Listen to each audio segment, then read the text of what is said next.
Rich Hill joining us right now on FT Live with Kratzy and Frage. Rich, great to see you, and I love the hat Hey, what's on up, St. guys? Patty's Day. Yeah, St. Patrick's Day. Just got done throwing a bullpen, running some sprints. Hot today. The weather decided to come back, down here to Florida. So, back into the humidity. Running sprints. Well, look at you. Yeah. Show off. Kratzy, what's your hat, by the way? Now you might as well show him. You got the green, too. Yeah, I got the green. Well, we didn't play minor league games, like I said before.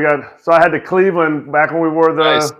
17. I like this. The patch that they put on the side, I think it's sharp. I have a Pirates hat, too. I guess I should have worn my Pirates green hat. Enough spring trainings. Not as many as you, Rich, but enough spring trainings. No, I hear you on that. Yeah, this is it's been fortunate. Been fortunate to obviously keep going and be in this position. Rich, it's a really young team you're with in the Pirates. A lot of good-looking prospects coming up, working their way through the system. When you say you're doing sprints, are you running laps around them, being like, "Let's go! I'm double your age, and I'm lapping you"? Yeah. I haven't started. No, it's been good. The spring training's been, high effort, high intensity. And I think that's one thing that, obviously everybody's making predictions, heard you guys before a couple minutes. And I think, obviously the team to beat, or if you want to get outside of your clubhouse, St. Louis has an incredible, opportunity and a chance to win the division.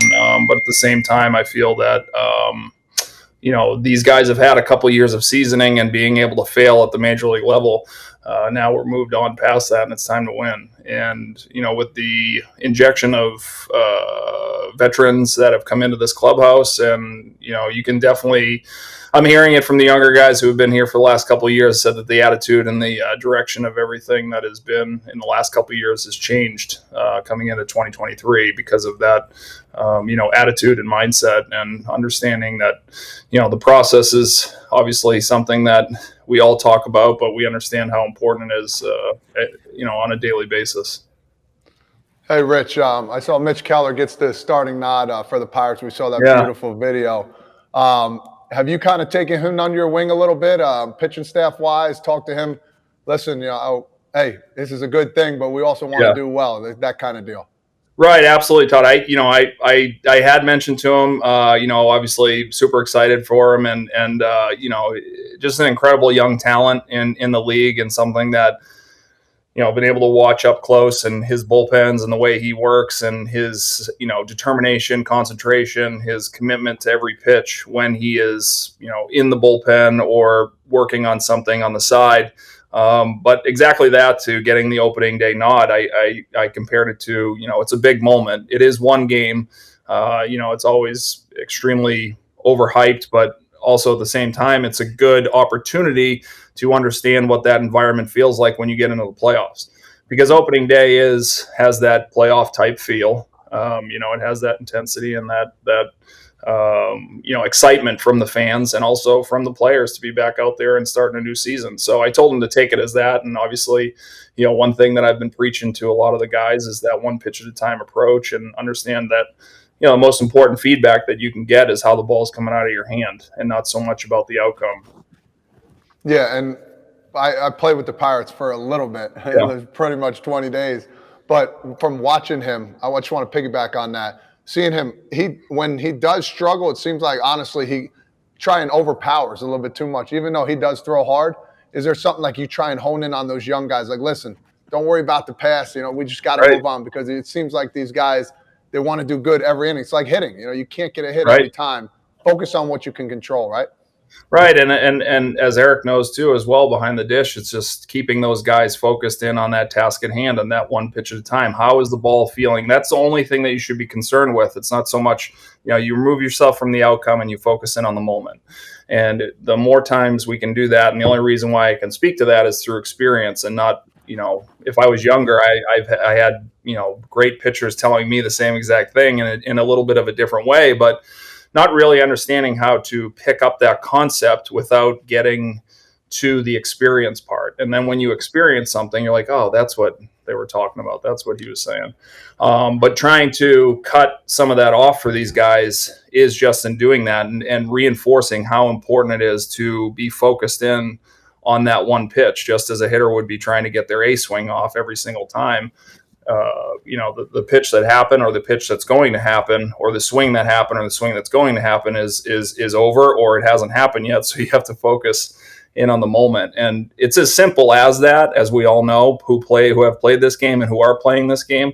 But to grab that concept, because we can get so tied up in numbers and outcomes. So we all want to do well. We all want to have, great ERAs, great batting averages, but none of that can happen unless we focus in on the moment. Rich, we were same draft class. I'm not sure how you're 44 years old and you were drafted in 2002. How many years did it take you to graduate high school?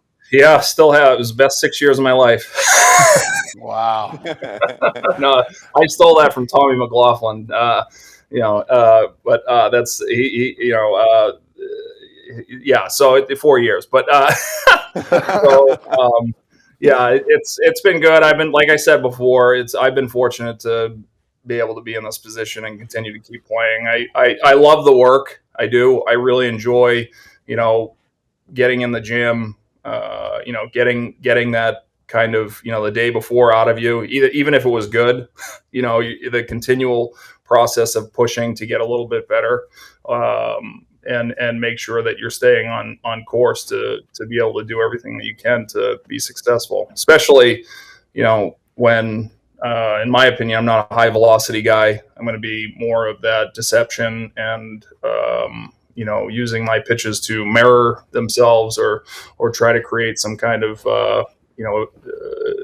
efficiency for myself and inefficiency for the hitter. Now you've kind of danced around it a little bit, and we were talking about it earlier.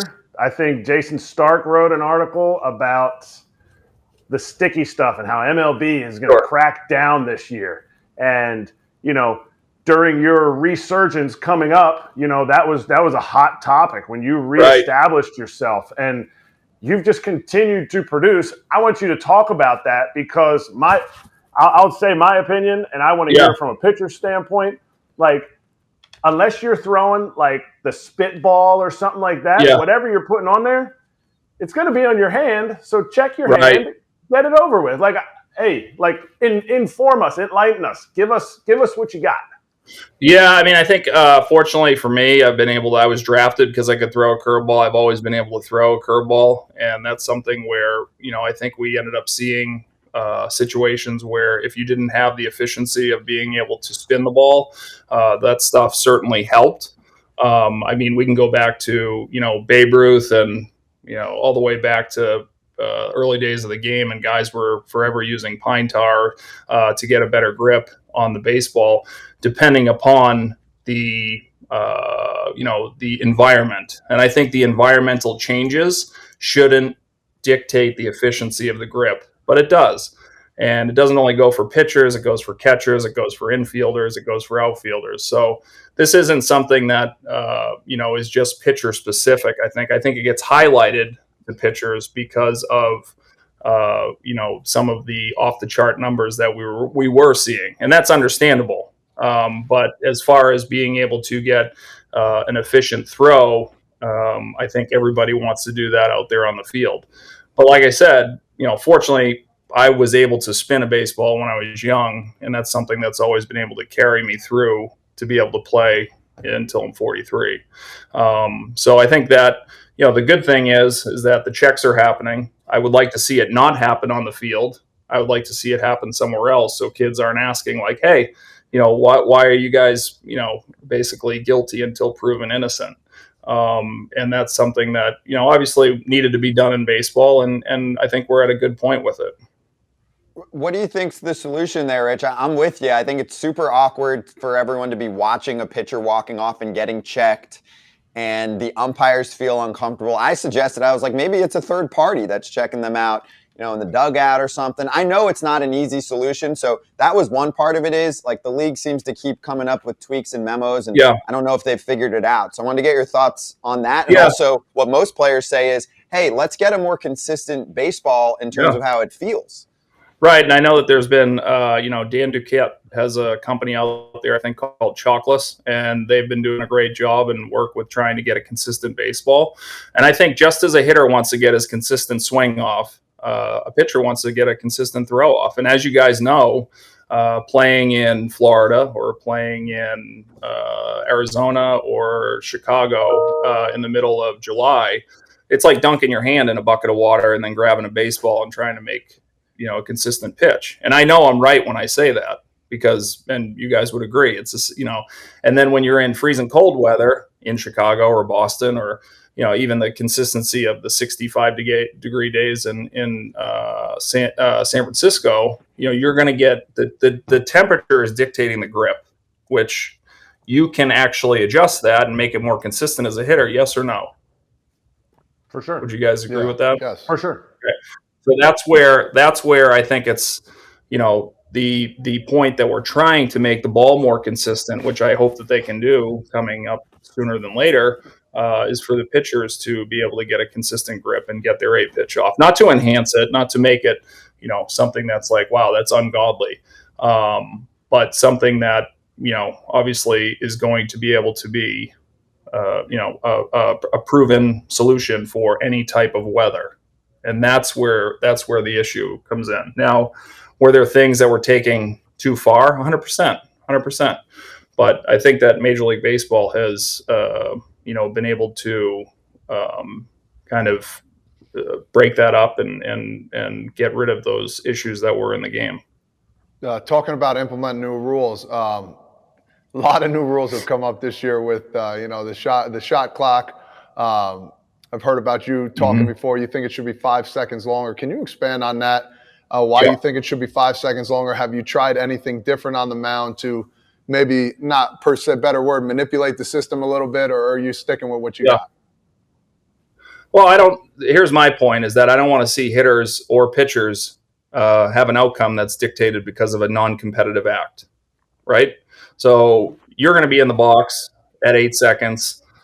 Even if you're in the box at 3 seconds, you're still in the box before the clock hits 0, but you're going to get penalized when it's at 8. Why 8? Why is that the arbitrary number? I'm not 100% sure why.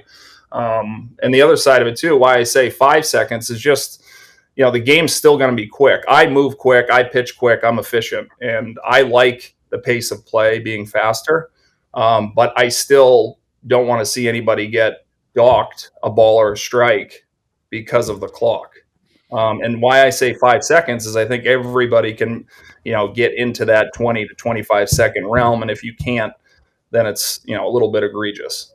Would you guys agree with that? No, 100%. I want a quicker game, but I also don't want to be too quick. And next thing you know, games are being called as we've seen before. So find that happy medium. I don't know what else they have to do. Change it, put out another memo. I mean, we've talked about this nonstop. It's difficult to figure out. I think it's good for the game, but right now there could be, they could tinker with a couple of things. Yeah, absolutely. And I think the one thing, again, it's having a result from a non-competitive act is not why people pay Broadway prices to come see a show. That's it. That's fair. I like that. Say that again. I gotta be able to use that line. Broadway prices. No. I meant the other one. Non-competitive act criteria. Oh, non-competitive outcome. An outcome from just there's no competition. I mean, we saw it early on in spring training with the Braves and the Red Sox. Here's a kid, up at bat. It's probably one of the biggest moments of his career in spring training. I know it's spring training, but you also have the pitcher on the other side. Ball 4 or whatever it was. I think it was strike 3. But you'll never know if that guy can hit or if that guy can make a pitch in that situation. 100%. You know what I think about is the shot clock, because Frage called it that. Like, usually the shot clock is great, right? For the NBA, it was implemented a long time ago because they needed to pick up the pace and not play keep away. But every once in a while, clock drips down and you have a crap shot that no one wanted to see, right? Where the guy's just spinning backwards from 40 feet out, and it was non-competitive shot. Right, and it picked up the pace of play, and you started seeing design plays around the shot clock and understanding how it can be more efficient. But baseball's never been a timed sport. Basketball has been timed. Hockey's been timed. Football's been timed. Soccer's been timed. I don't believe baseball needs to have a clock. I don't believe that, I think if it was a concerted effort to say like, hey guys, we need to pick it up and pick up the pace. Now, this is where I contradict myself because I'm not against the clock. Again, I'm against the outcome from a non-competitive act. And I think you're hearing fans boo because the umpire will call time and, hey, that's a ball or that's a strike. And fans are booing because they're getting robbed of that experience. I love it. You sound like Todd when we're making our picks of who's going to win. I like the clock. I don't like the clock. I like everybody. Yeah. Everybody's nice. But look, you're the vet. Yeah. You're the vet. All right. Yeah. You are the vet. Well, I mean, I'm making that point. Yeah. I'm making that point though. I'm making the point that do I sound old? Yeah, of course. But what MLB did a great job of was implementing it in the minor leagues before before it came up to the big leagues. So all these guys are used to it and everybody's being told what to do. And it's these team, everything, we love you. We're going to be there to support you. It's all BS. And we know that. Yep. Exactly. Yep. No doubt. And what I want to hear from you, because you're the vet and when is Nelson Cruz older than you? No. You're the guy. You are the king, okay? And as king, you get to change one rule. It can't be the ones we've already talked about. It's got to be and they will call it for the rest of time, they will call it the Rich Hill rule. And I need it to be something that you need to see changed in the game, whether it's for pitchers, whether it's for position players, whether it's for the betterment of the game. Because I think rules should be done so it brings up everybody, not just, lower the mound so hitters can hit. Like, that's dumb. Or, raise the mound so pitchers can pitch. No, like, betterment of the game, Rich Hill rule, need it. Right now. Make a consistent product for everybody. Make a consistent product. Make the baseball consistent for the hitters and the pitchers. And that is both sides of the ball. We've seen it over the 16. We want to talk about pitchers enhancing grips. How about the baseball being enhanced for, the amount of home runs that went through the roof? Me personally, I could care less. Make the same ball. I don't like seeing guys throttle a ball and getting it flown out to the warning track because I don't believe that that's fair either. But I also think that when you throw a breaking ball on top of the plate and the guy front foots it and he hits it over the monster, you're going, what the hell was that? What was that? Right? Am I right? Totally. Yeah. You're totally like, but keep going with that. Well, there's my rule. Make a consistent baseball. Make a consistent baseball. But keep going with that. Why are we picking one that, now all of a sudden free agencies, some hitters are coming up? I agree. That's bullshit. Can I say that? Is this a yes? Sorry. Yes. No, that's what this show is for, Rich. But this is what I'm talking about. Yeah, no, it is. That's what it is. I don't like it. I don't like messing with guys, and that's the other side to the clock that you're going to dock guys. You guys know that every pitch matters. Every pitch matters. Every ball matters. Every strike matters. If I get called a ball, the first ball of the game, or whatever, the second ball or the third ball, that guy might have hit a home run. That would have been the change of the game. It might have strike three. Now, if he doesn't get a chance to hit that ball, he might have hit a double down the line or whatever, and that run would have scored, or he would have scored from second base. So that's why this is so important. And that's why the money that is on the line, not only for teams, but also for the players at hand, this is why I disagree with it. And I understand people want a faster game. That's why I'm saying I don't know what the happy medium is. No, I don't think anybody does yet. But the 5 seconds that are added on there, we're still going to have a lightning fast game. And also, by the way, you'll be able to get your commercial time in. You'll be able to get your more revenue that you want from the commercials. Nobody talks about that. Nobody talks about the added commercial time that is being put on to in between games and trying to make the home viewership more exciting to watch baseball. It's not the in the ballpark experience. The in the ballpark experience for the fan is great. They love it. But when you're at home, the game is dragging on. I'm not going to lie. I'm not going to want to watch baseball either. I want a quicker game. But anyway, my point is to make this consistent, the product consistent for pitchers and hitters, and not to mess with it during free agent years. You can't tell me that it hasn't happened. It's already come out. It's already been said that, yes, the balls have changed over the years, and that's not fair to the players. Correct?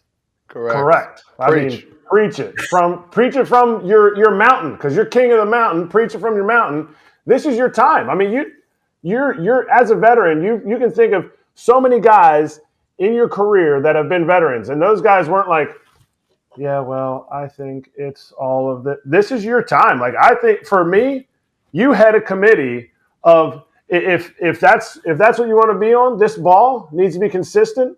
It needs to be consistent for the right reasons, and I think your right reasons are there because your career earnings, while they may have gone with like injuries and success, should not be dictated by the fact that, oh, well, now all of a sudden we're checking. We put a league substance on these balls, and now somebody can't spin it, or we're trying to keep free agent hitters down, and we can't hit the ball out of the ballpark because they were getting paid for this. Like I think you need to be the head of the committee. Yeah, well, let's start it. I got to start it up. We'll get it going. No, I'm dead serious. I hear you on that. I've been complaining about it for years as these memos keep coming out, but the other side of it that is dangerous as well, and it took us a long time to get this, is the netting that went up around the stadium, because the balls and the exit velocity continue to increase along with the baseball being juiced, if you want to call it. So if we want to sit here and talk about pitchers and whatever, and whatever's going on, let's talk about the baseball and how that has completely, changed the course of the game and guys' careers. The netting had to go up because balls were flying into the stands. Kids were getting hit. Kids were getting killed. That is not a fan experience anybody wants to have.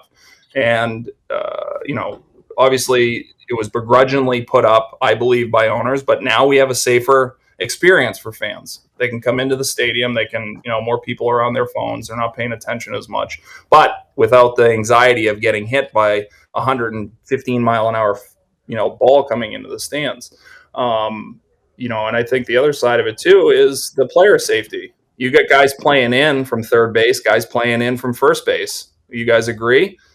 These balls coming off the bat are almost, your reaction time has to be so lightning quick that, player safety is at hand as well. But, Eric, I agree with you. I, would love to obviously talk about this more and be able to obviously expand to make a consistent product. I have talked to Rob about the baseball. I have talked to him about, the company that Dan Duquette is working with to make a, more consistent grip for the pitchers and for the infielders and for the outfielders and for the catchers, right? Everybody wants to have a consistent product. Everybody wants to have a consistent grip to be able to make an accurate throw, to be able to get their A pitch off, the same as hitters want to get their A swing off with whatever, pine tar, lizard skin, rosin, whatever you want to use. And I think that, I think they made a good adjustment with the rosin that we're using now as pitchers. And, again, what we were talking about before is to get the ball consistent would be great. Here's my one follow-up here from the fan perspective for me to understand it, because you guys spend your life holding this baseball. I mean, the basketball and NBA, it's consistent. It doesn't change. Like, what was the response you received from right, exactly. So what's the response you received from the commissioner when you say, hey, like, can we get a consistent baseball because it changes every year? What's the problem? Like, it's 2023. It's not a smartphone. Right. And well, yeah, exactly. And I mean, we have the technology to do it. The problem is what I've been told is that this baseball, the last stitch, has to be inverted. And the only way to do that is by a human. And, all four of us could make a baseball, and they're going to be four different baseballs. That's basically what is happening, because they're all being tied and pulled by a human, and everybody has different, approach to lacing a baseball or to the way that they're going to put the pressure on the laces. And I think that that's something that obviously has to come to an answer. And I don't know if they're working on it or they're making it, trying to improve it. But according to Rob, they are. So hopefully sooner than later we can see a more consistent product. Hey, I'm going to switch gears here. I find it fascinating. You went to Michigan. You pretty good baseball team now. They've been kicking my Rutgers butt for the past couple of years, which I'm not happy about. But you were a freshman when Tom Brady was there. Here's the big question: are you on his contact list? You guys become boys? You meet at a social club or anything? No. Did you happen to run into him there while you were playing? I think people need to understand how cool that is. Yeah, no, that was really cool. I got to run across him one time. We used the same at the time before, Michigan. I mean, obviously it was Michigan then, but they built beautiful brand new facilities for the football team now. But we used to use the same indoor field house, and just ran across him one time when they were coming off the field for practice. We were coming into the field house to do our thing, but that was really, the only time that I came across him. So other than that, no, I mean, obviously followed his career, unbelievable, greatest of all time, right? So, but fortunate to be able to watch him at Michigan and then see how his career went with, the Patriots and in the NFL. But the same, very consistent at Michigan as he was, in the NFL, down and out, quick 5-yard passes. So let's finish the way we started then, Rich. According to our crack research staff, you are the third oldest or most senior active player in American sports. There's 2 hockey players that got you beat, apparently, Zdeno Chara and Joe Thornton, now that Tom Brady is retired. So you're in the top 3. What is the key to longevity, to being at the top of your craft at your age? Steroids. Yeah, that's it. There you go. Thank you, Eric. You got them all nailed. You got everything nailed today. Just the work, putting in the work, the consistency of the work. I've had, if you want to be completely candid, I had to clean up on my elbow this off season. So, getting out some debris and bone chips and stuff like that. Again, shoulder program is absolutely, imperative to do on a consistently basis throughout the off season into the season. Again, just the amount of time that you have to take to put in the work and stay consistent with that work leads to consistent results, and also, a little bit of health. Fortunate too. You gotta have some fortunate, obviously, health runs, and I've been able to do that for the last, in 19, I had the internal brace put in. Was able to come back the next year and pitch, seemingly entire season for the most part. In 20, even though it was COVID year, but for the most part, the injuries that I've had and the being able to bounce back from a lot of different issues or challenges throughout life that life brings, whether it's off the field. You have to continue to keep going. Walls are put up to see how much you want to continue to, pursue that dream and pursue that goal. So as many things that can get in your way, and like I said, try to knock you down. Yeah, I know it sounds pretty cliche, but you got to keep getting up and keep going. Rich, I played till I was 40. Well, I barely played. You get to play all the time, but I know what kind of work it takes. Keep it up, and you are definitely you're the man for keeping on doing it for this long to 43. I'm enjoying my time at home. Well, yeah, I heard life after baseball isn't so bad. So, I enjoyed watching both of you guys, playing against both of you guys. I really appreciate you guys having me on, and I think I said this to Todd last year when we were at the Little League Classic. I wish we could have been teammates. I heard so many great things about you, and the same with you, Eric. So I really, really appreciate you guys having me on. Appreciate it, man. Yeah, this was great. We need this. This is the only platform here where we can talk to players, just shoot the shit. I'm the only non-player, so I try and step aside and just bring the fan perspective, but we'd love to have you on sometimes. You're an important voice in the game, so we appreciate the time, man. Yeah, thank you. Thank you, guys. Thank you. Best of luck with the show, and whenever I can, I'll hop on with you guys. Thank you.